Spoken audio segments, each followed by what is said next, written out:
Testing.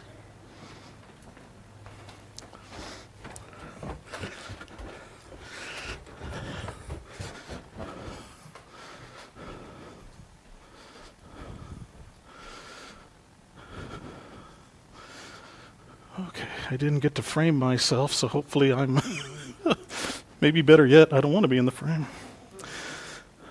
But I also can't move around either, I'm limited. So.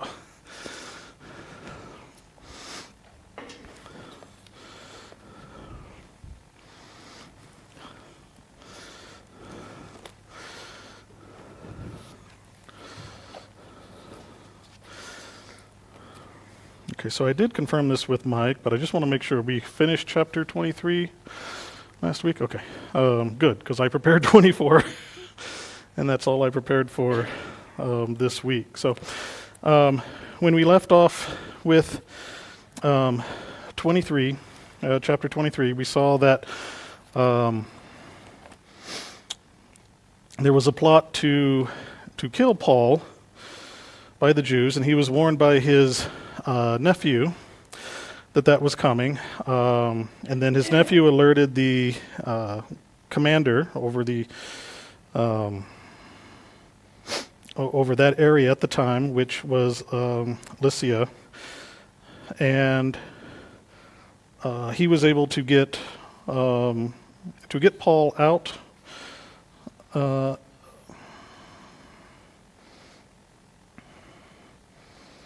To help Paul escape and then reach Caesarea.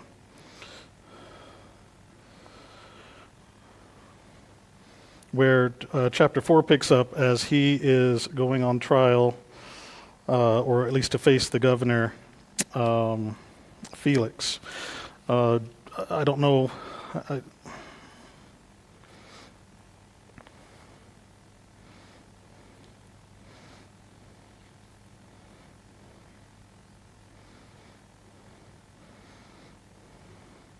So anyway, so escaping that situation, we have a happy ending, right?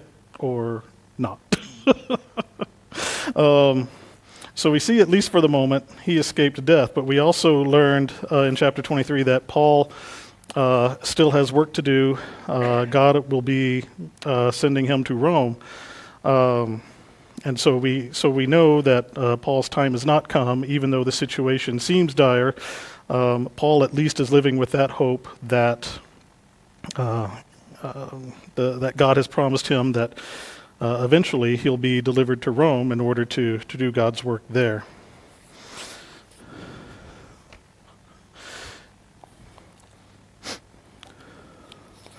And so picking up in 24, have we been having people read different verses or sections of it? Okay. I'm up there most of the time, so I just don't always, it's hard to kind of hear and pay attention to what's going on. So we see that at the very end of 23, Paul arrives and he's held in Herod's praetorium. And after 5 days, in verse 1 of 24, and after 5 days, the high priest Ananias came down with some elders, with a certain attorney named Tertullus. And they brought charges to the governor against Paul. And after Paul had been summoned, Tertullus began to accuse him, saying to the governor, "Since we have through you attained much peace, and since by your providence reforms are being carried out for this nation, we acknowledge this in every way and everywhere, most excellent Felix, with all thankfulness." So, did Mike cover any background on Felix? Okay. So some of the things I've read then about Felix, he is a governor of this province. He was a slave, a freed person, and then made, let's see.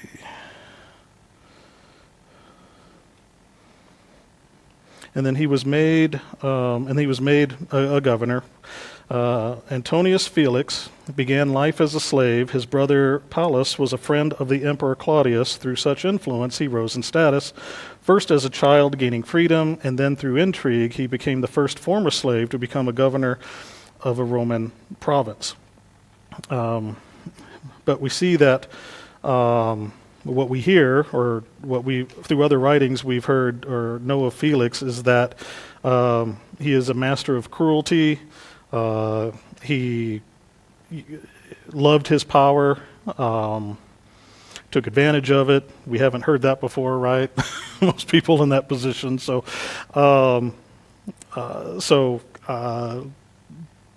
he's not a good guy, and he's the one overseeing this hearing now. So of course that kind of raises red flags with us as to whether or not Paul will potentially get a fair hearing, or what will happen by the end of the chapter. So let's see some other notes. The picture drawn by Tacitus of Felix's public and private life is not a pretty one.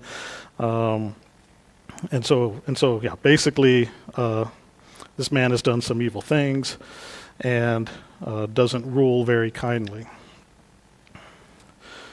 I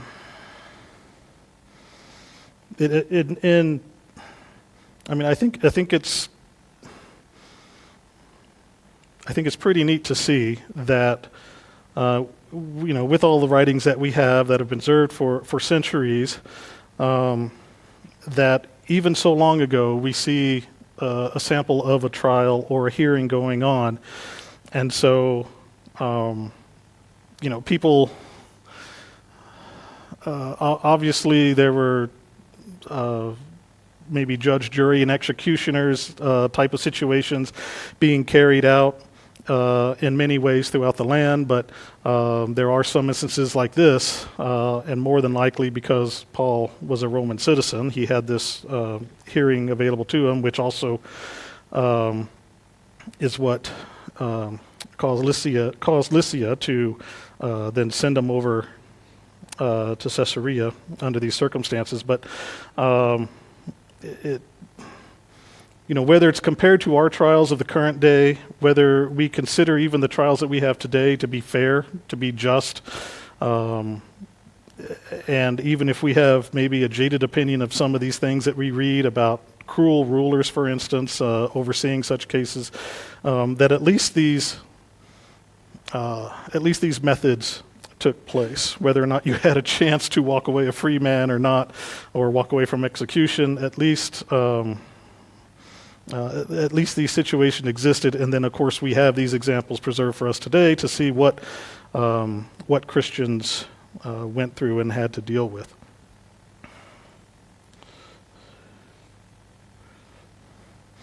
And so Ananias, he came down with some elders to bring charges against Paul and make their case. And I don't know how many of you have been there. How many of you have been on a jury or served jury duty? Not just had the summons, but actually have actually served on a jury. So a couple of hands. I don't know what your experiences have been like, and I don't know if this is just being stereotypical, but it seems like and it goes both ways. It goes both sides, the prosecution or the defense. But sometimes a lot of flattery is thrown to the judge. I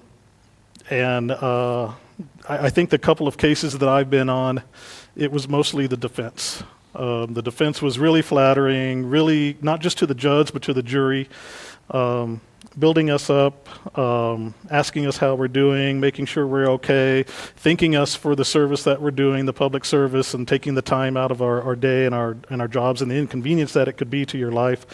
All of that. So buttering you up and praising you for being there. And so we see some of that going on here with Ananias praising Felix, even though the history of what Felix has done to the Jews has not been flattering or carried out kindly.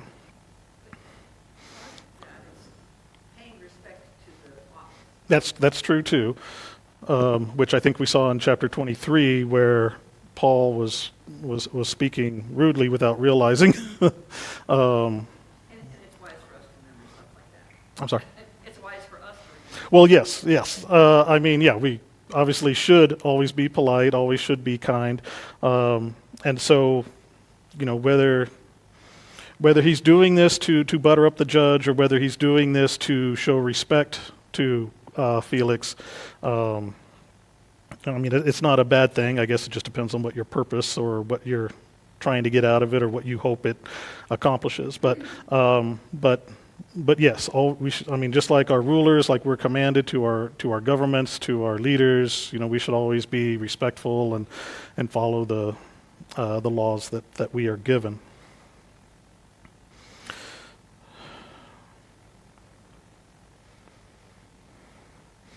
And now I can't remember if I left off with 3 or 4, but I'll start with 3. We acknowledge this in every way and everywhere, most excellent Felix, with all thankfulness. But that I may not weary you any further, I beg you to grant us, by your kindness, a brief hearing. For we have found this man a real pest, and a fellow who stirs up dissension among all the Jews throughout the world, and a ringleader of the sect of the Nazarenes. And he even tried to desecrate the temple, and then we arrested him. And we wanted to judge him according to our own law.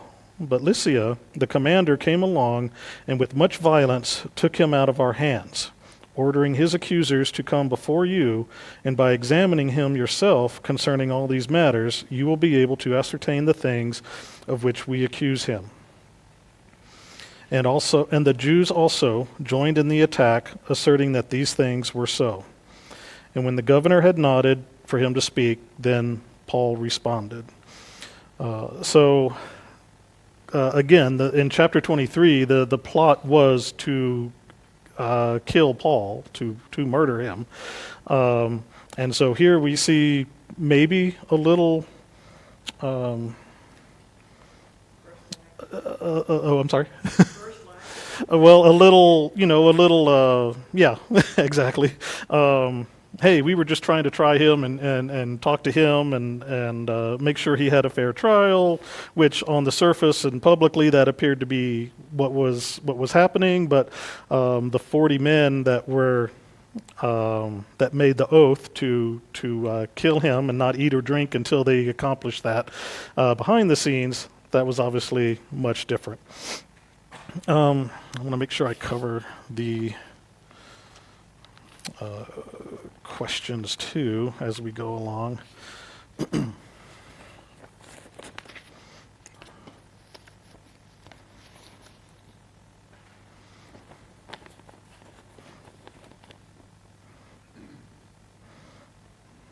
Okay, so I'll circle back to that. And when the governor had nodded for him to speak, Paul responded, "Knowing that for many years you have been a judge to this nation, I cheerfully make my defense. Since you can take note of the fact that no more than 12 days ago I went up to Jerusalem to worship, and neither in the temple, nor in the synagogues, nor in the city itself did they find me carrying on a discussion with anyone or causing a riot. Nor can they prove to you the charges of which they now accuse me. But this I admit to you, that according to the way which they call a sect, I do serve the God of our fathers, believing everything that is in accordance with the law and that is written in the prophets. Having a hope in God, which these men cherish themselves, that there shall certainly be a resurrection of both the righteous and the wicked." Actually, I'll just keep going here. In view of this, I also do my best to maintain always a blameless conscience, both before God and before men. Now, after several years, I came to bring alms to my nation and to present offerings, in which they found me occupied in the temple, having been purified without any crowd or uproar. But there were certain Jews from Asia who ought to have been present before you and to make accusation, if they should have anything against me.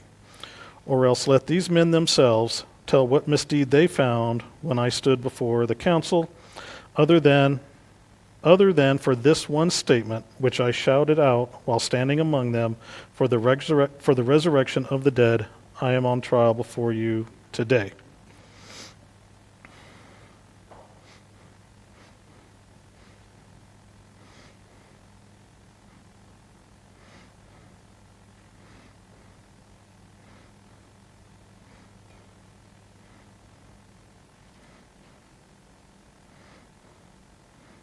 Okay, so now we basically heard both sides.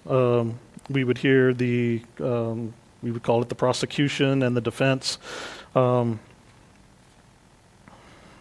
both presented their case with, actually, let's back up here. Regarding chapter 4, what would the chapter key be, the overall? I know we're not finished reading the chapter, but what we've read so far, what would be the chapter key over that?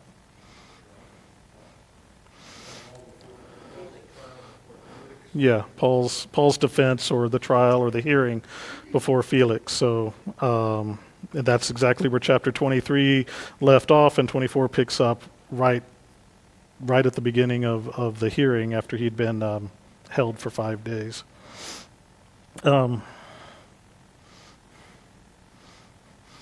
Whom did the Jews bring with them to present their case against Paul?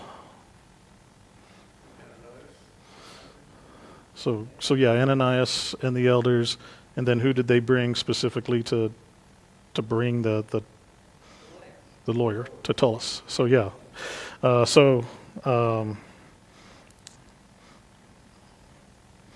yeah, I guess Ananias was maybe leading it. Ananias was the one bringing these gentlemen, and then they brought the elder with them. I'm sorry. Oh, sorry. There's what were the 4 charges then that they made against Paul?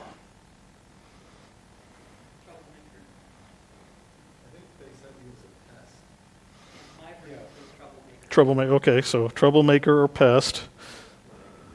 What's that? Oh, plague. Okay. In this version, they use the term public menace. Yeah. The meant of public menace. Well, which is it? We've got like 5. So yes, pest, plague, troublemaker, menace. Dissension causer. Ringleader of the, what did they call it? Nazarenes? Yeah, sect of the Nazarenes. I mean, this is heavy stuff. Well, yeah, I was about to ask how often do you see somebody doing that every day? But just taking that one charge alone, then that first one, what I don't have here, or what I haven't seen in the chapter is, and correct me if I'm wrong, but what were they trying to seek? Were they trying to seek jail time? Were they trying to seek a death penalty?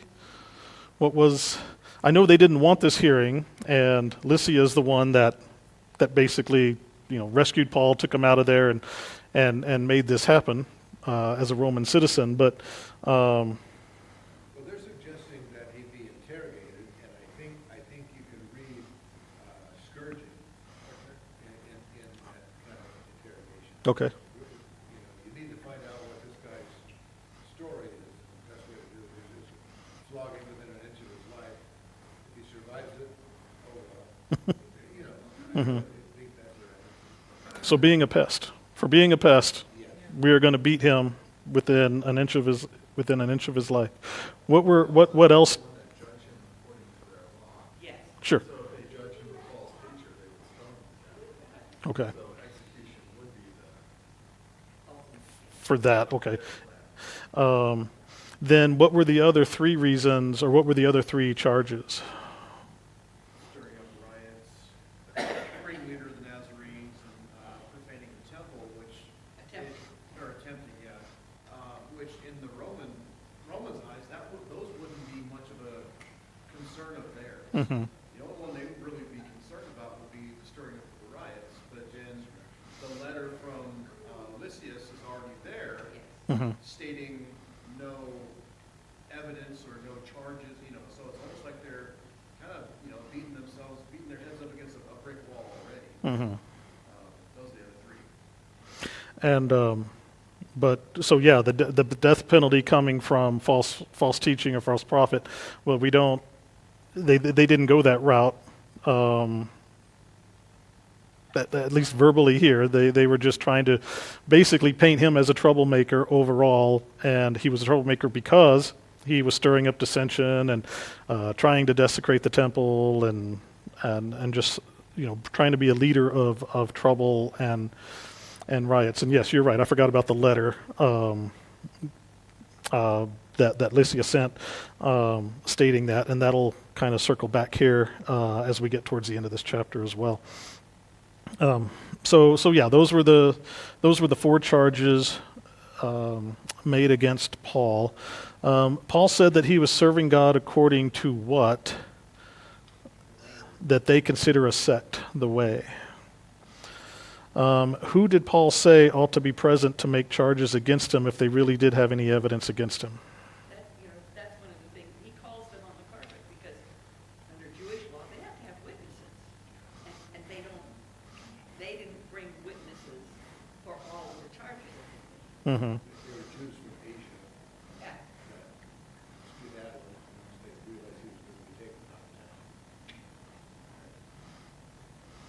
But that's one of the things, even though he doesn't present it that way, he's making clear reference to the fact that this is unlawful because we're the witnesses, because that's crucial in Jewish law. And so the assumption is, out of the however many elders there were, Ananias and Tertullus, none of them witnessed it. They're bringing the charges, but none of them witnessed it, and they didn't bring any witnesses.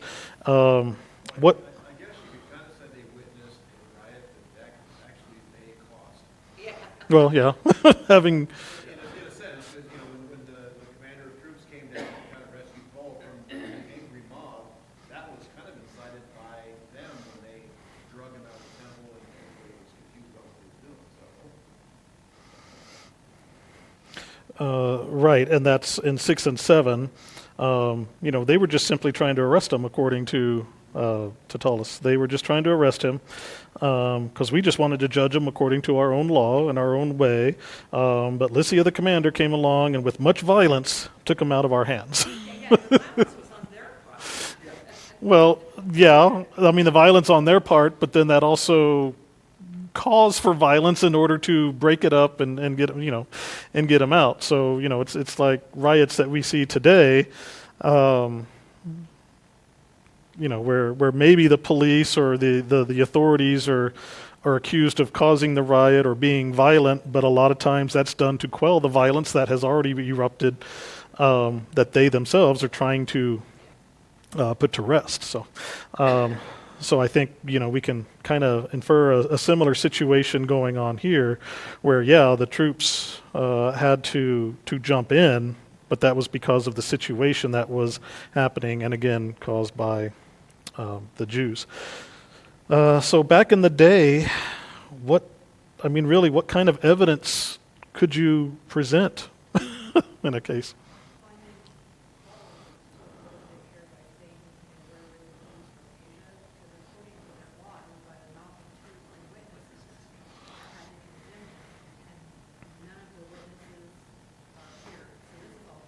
Mm-hmm. We heard, he said, she said, we came and we saw this, but none of the actual people that lived in the temple of Paul was actually there to witness. So that's what they based their trial on, was eyesight testing.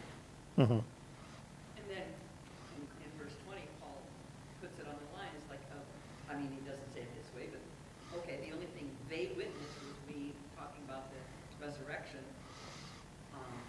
And that's the only thing these people witnessed. Mm-hmm. So obviously today, with today's technology, cameras are a big thing when it comes to evidence. Certain crimes. There's DNA. So back then, obviously, we just have word of mouth witnesses, assuming those people are honest and they themselves are telling the truth. So a person's condemnation or freedom would depend on that and that alone, unless there was somebody there with a scroll real quick trying to draw a picture of the situation and try to capture what was happening. But we do have the other piece of evidence, which Rick mentioned earlier, the letter that Lysia wrote, which, being a commander of the Roman army and being probably a reputable person in the eyes of Felix, So we would have maybe more evidence than supporting Paul than, or hard evidence maybe, more substantial evidence supporting Paul's version of the events rather than the Jews. And, you know, referring back to that letter, one of the things about the letter is that he described the facts, and he didn't attribute any blame on one side or the other in the letter. But it clearly said in the letter that there was no charge against him to deserve death or imprisonment.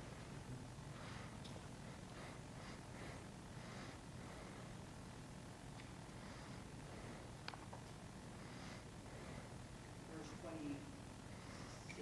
24 of 9, 23 and or 20. Let's see. He wrote a letter. And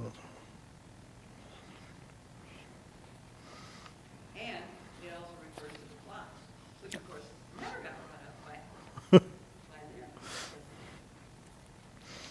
So yeah, this particular statement.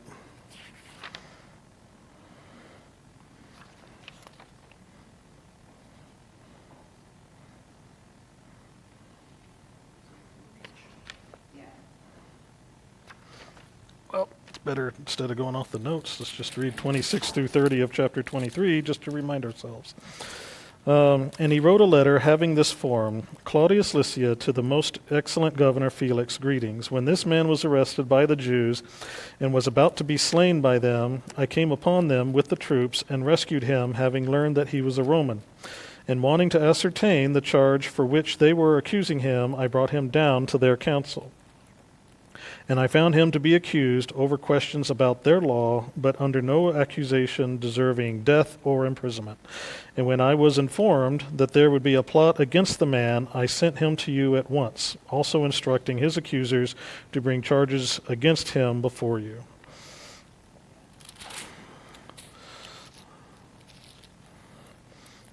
So yeah, if we were weighing evidence in a trial, that letter probably holds a little more weight than anything that has been mentioned so far.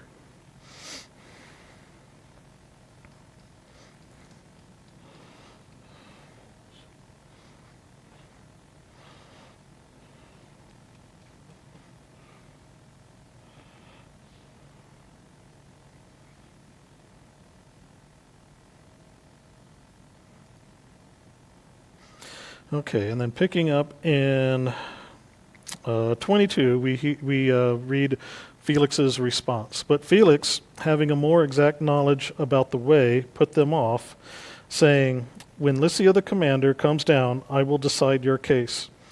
And he gave orders to the centurion for him to be kept in custody and yet have some freedom, and not to prevent any of his friends from ministering to him.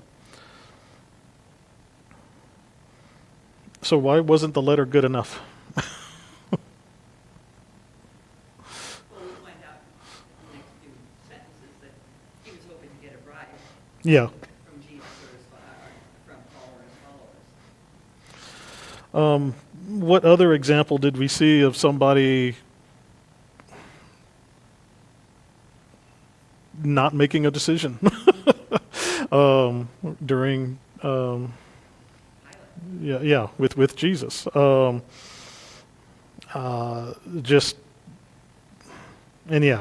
said the verse is coming up, expecting a bribe or other motives, not wanting to anger the Jews, not wanting to upset them, but at the same time not wanting to condemn an innocent man. So obviously some wishy-washiness going on here. Drusilla is a Jewish person, Mhm. and I don't know how much that plays behind the scenes, between them. Mhm. Because we don't know, I don't think we know what her position is with Paul and the way and all of this. And maybe I asked that question a little too soon because all of that stuff is revealed in the next 4 verses. And there's another thing here too, I've mentioned before, we need to stay aware of the fact, especially in Jerusalem, this was a big thing.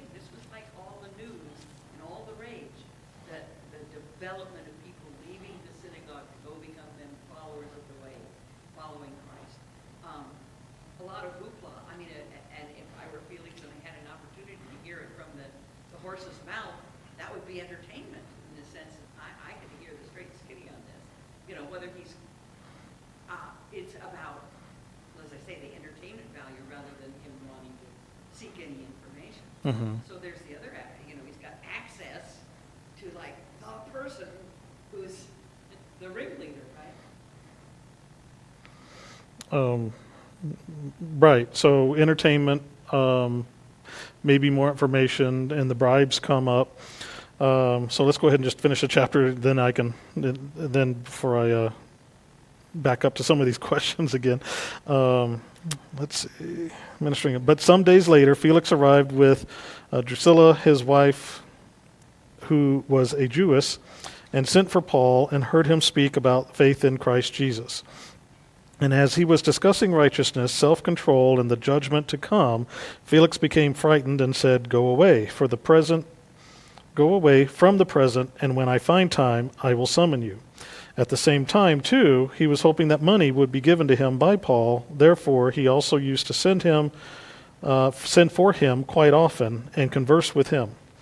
But after 2 years had passed, Felix was succeeded by Porcius Festus, and wishing to do the Jews a favor, Felix left Paul imprisoned. So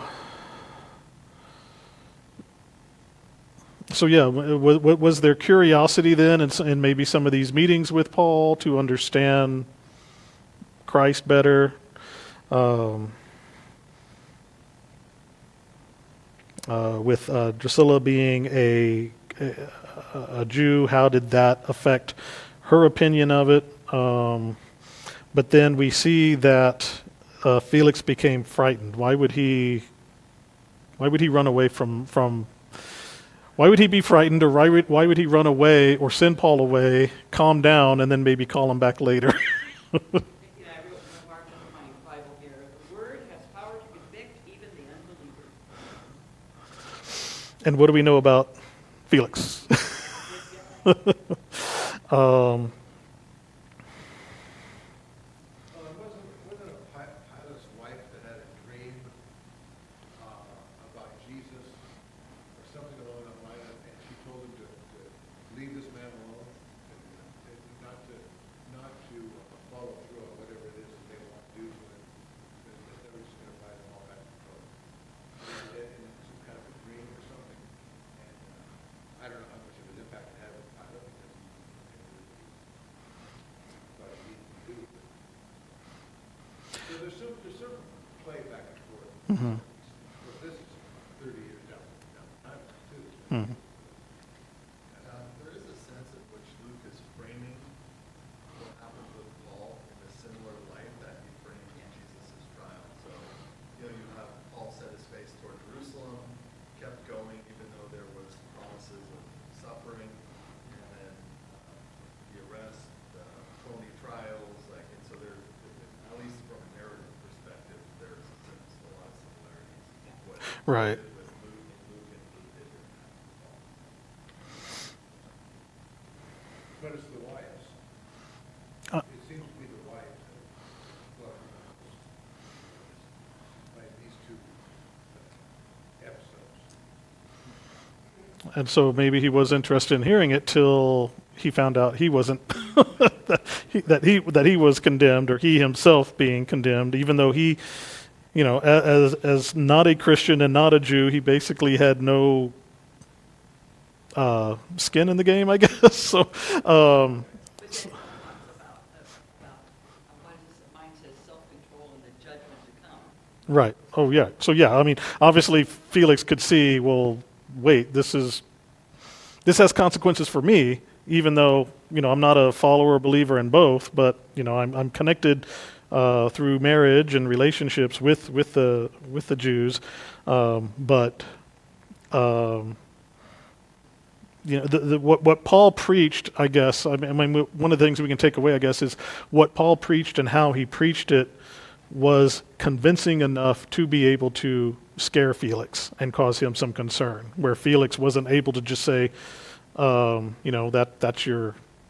that's your belief, that's your myth, that's your fairy tale. No, so this obviously was was getting to him and affecting him. So so there must have been some kind of convincing way that Paul was able to either speak confidently enough to get Felix to realize that, this isn't something I want to hear, because it's not something I want to accept and deal with in my own life. Going back to the questions now.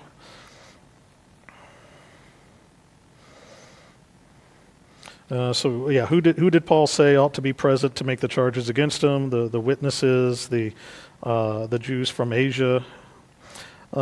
What did Paul say that he had shouted before the council?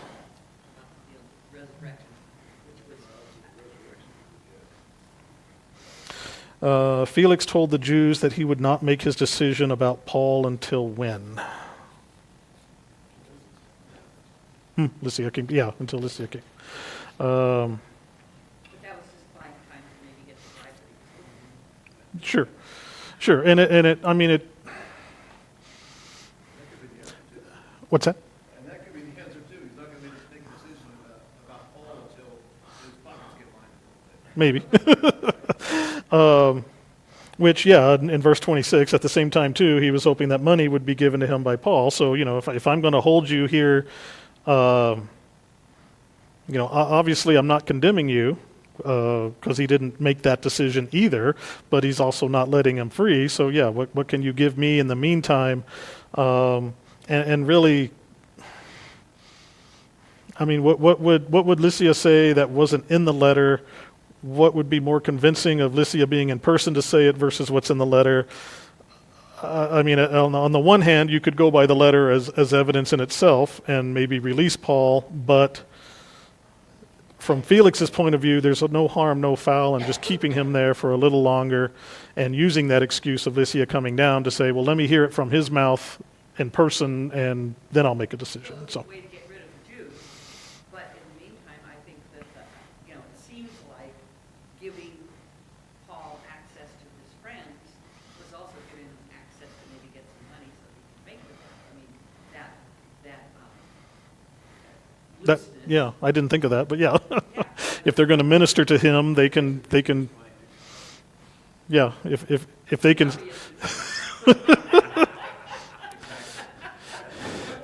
if they can sneak him the file hidden inside the cake, then they can also sneak him a few coins too. Well, and then Paul's status as a Roman citizen could have, possibly, weighed Felix's opinion on, we shouldn't put this guy in solitary because he is a citizen. There's no evidence. There's no nothing. Didn't want to, get in trouble that way either, too. So And yet, in the end, he acquiesces to the Jews. exactly. And so, yeah, in the last verse, we see that Felix left Paul in prison wishing to do the Jews a favor. What we don't hear or the other side of it. So, he was doing the Jews a favor, kind of appeasing things for the moment, but we don't hear, like you just said, Rick, we don't hear the side of why he didn't persecute him either. Was he protecting him because he was a Roman citizen? Was it just about the money or the bribes, or did Felix actually have a conscience in some way? Well, and the Jews were placated in the sense that Paul wasn't there in Jerusalem preaching anymore. He was somewhere else. And so they kind of accomplished their goal, which was to get him out of it. They got rid of him Yes.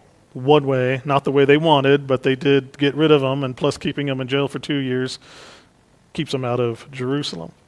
Can we ignore, as much as maybe we don't understand or like this outcome, if we were in those shoes, or if we were an innocent person being kept imprisoned, can we also see God's will in this, keeping him safe, keeping him alive?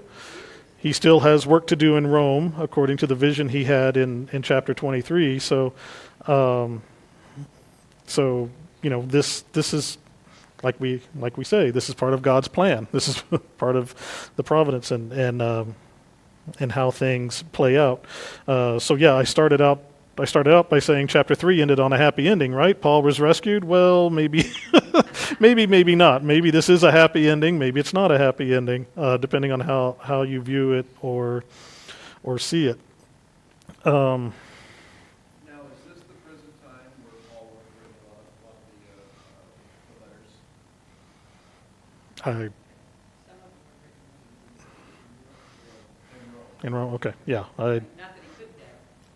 And there's a point where, and we'll get to it, I guess I jumped the gun here, but there's a point where one Roman governor is talking to another Roman governor, and he says, if he hadn't appealed to Caesar, he might have been turned loose. Yeah. He might have been set free. And we'll get there, but that's kind of an interesting concept, you know, that Paul was doing what he felt was the right thing for his own safety, for the sake of the gospel, but the reality is, apparently, if he had to appeal to Caesar, I mean, they had no basis on which to hold him free. mhm. Yeah, he hadn't broken Roman. I think that would be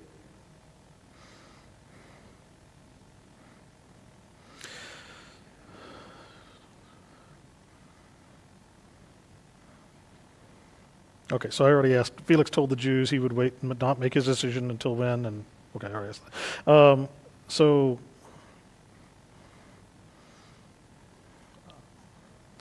So who arrived in Caesarea around this time? That was Priscilla's Yeah, wife. his wife came down. We forgot about her. How did Felix react to Paul's teaching on righteousness, self-control, and the judgment to come? Ow. He became frightened. I don't know if there's other translations or other alarmed, frightened. Okay. Now, in verse 22, it says he had a rather accurate knowledge of the way. Is it safe to assume that because of his wife being a Jew, he would have that? Or, I mean, what do we think the accurate knowledge of the way is? Just I read something. stuff stolen, I don't know. I read something in a commentary. Let me see if I have it here or open or something. But I did read one of the commentaries that went into that. Because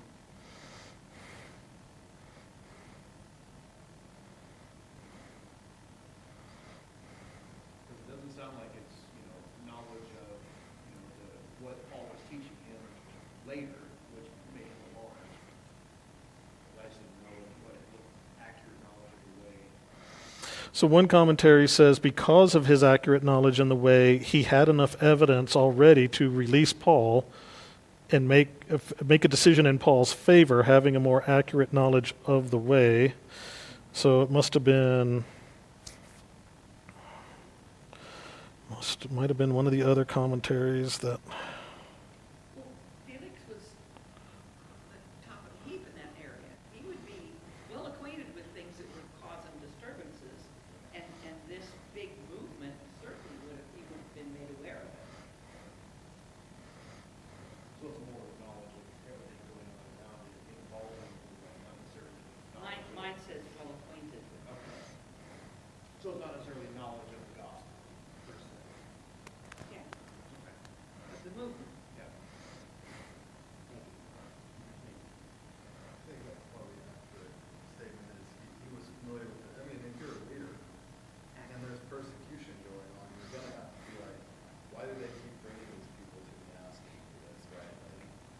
So he would have been smart to be informed on what's going on with this rule. So it may just be like, I have knowledge about Mormonism. Like, I'm not a Mormon. I don't really, not really convinced by it, but I at least have information regarding it, so that's the same sort of thing. And I would think as a leader or a governor, you would, not only do you have spies or people scattered around who are familiar with the communities, but you would want to know everything that's a possible threat to you. You would want to know if you heard of some sect or some group of people doing something, what is it they do and believe? Are they going to overthrow me or overthrow Rome or something? So, I mean, those would be assumptions to make too, that if there was a a group out there that he would be familiar with them just from the sense of wanting to know if they are a danger or a threat to his power. And the Jews are a large percentage of his constituents, if you would. Right. And if there's a group that's in turmoil for whatever reason, you're going to want to know about it as much as you can. Right. No. You want to know. I can't remember where. I mean, you hear this throughout history, but you want to know your enemy. Even if the Romans and Jews are cohabiting and getting along, and yes, they make up a large part of the population, you still want to know about them and any.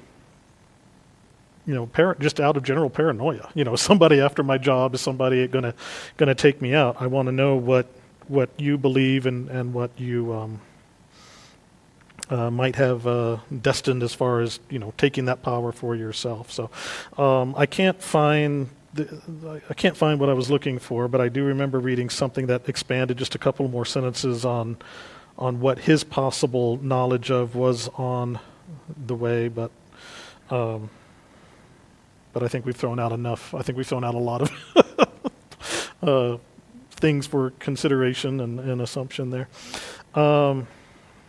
So then the last question I have on your study guides is why did Felix send for Paul frequently? And we mentioned that several times. Yep.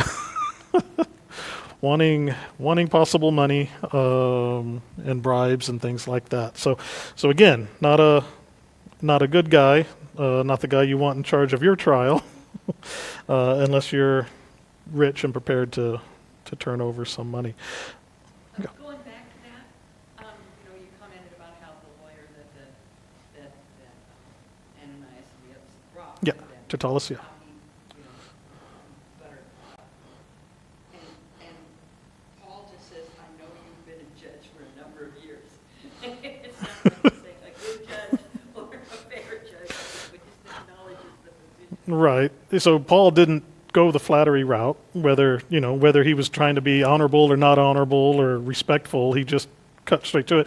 And that was one of the things I was thinking of and why I brought up the example of, current trials and jury duty. If you've seen that, I only have, I think it was 2 cases that I've been on.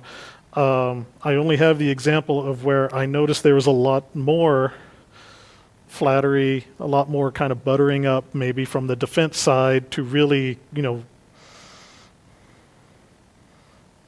paint the defendant in a better picture, his team of lawyers in a better picture. So,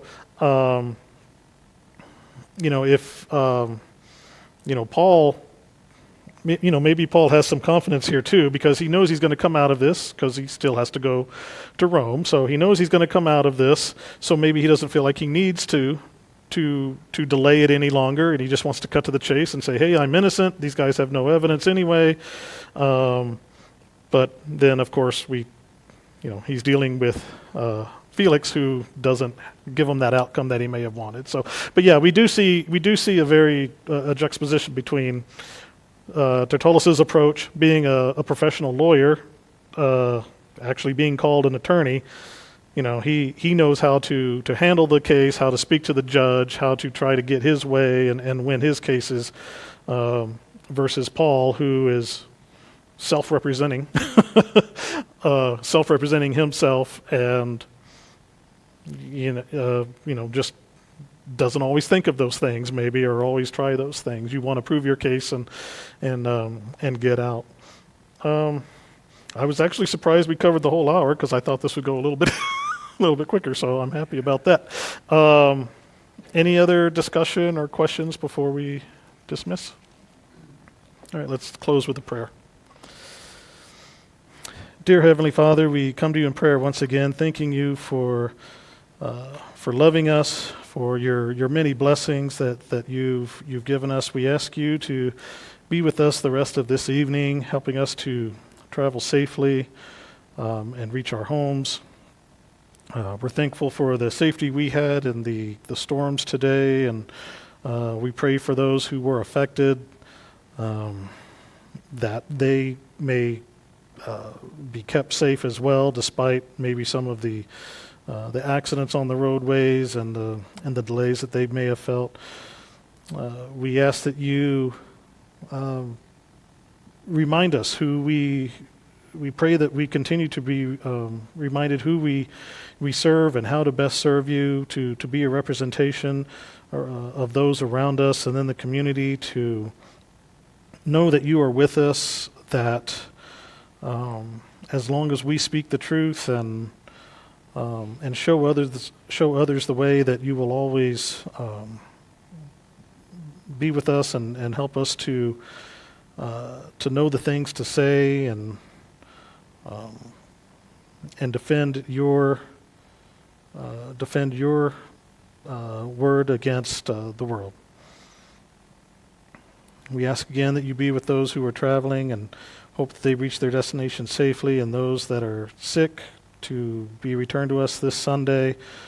We look forward to those services on Sunday and the members that we'll see, as well as the visitors. And we thank you so much for the upcoming summer season and the weather that we have to look forward to, and the opportunities of all the people coming into our area and getting acquainted with our church. May we use those opportunities to show them the Word of God, and that it's strong in Coeur d'Alene, and encourage them to visit with us again and leave our services edified with a renewed energy and a new knowledge of how they too can continue on in their Christian ways.